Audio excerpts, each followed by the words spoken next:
Hi hello నమస్తే. ఆగాగు ఆచార్యదేవ, ఏమంటివి జాతి నిపమన సూతసుతున కింద నిలువ అర్హత లేదందువా. ఎంత మాట. ఇది క్షాత్ర పరీక్షయే గాని క్షత్రియ పరీక్ష కాకూడదు. ఇది కుల పరీక్షయే ఎందువా. నీ తండ్రి భరద్వాజుని జననమెట్టిది, అతి జుగుప్సాకరమైన నీ సంభవమెట్టిది. మట్టి కుండలో పుట్టితివి కదా. నీది ఏ కులము? ఇంత ఏలా అస్మత్ పితామహుడు కురుకుల వృద్ధుడైన ఈ శాంతనవుడు శివసముద్రుల భార్యకు గంగా గర్భమున జనించలేదా? ఈయన దేకులము. నాతో చెప్పించదవేమయ్యా.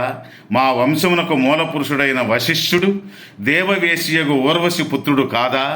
అతడు పంచమజాతి కన్య అయిన అరుంధతి ఎందు శక్తిని, ఆ శక్తి చండాలంగర ఎందు పరాశరుని, ఆ పరాశరుడు పల్లెపొడుచు అయిన మత్స్యగంధి ఎందు మా తాత వ్యాసుని, ఆ వ్యాసుడికి విధవరాండ్రైన మా పితామహి అంబికతో మా తండ్రిని, పినపితామహి అంబాలికతో మా పినతండ్రి అయిన పాండురాజును, మా ఇంటి దాసితో ధర్మ నిర్మాణజనుడైన మీ చేత కీర్తించబడుతున్న ఈ విదురదేవుని కనలేదా?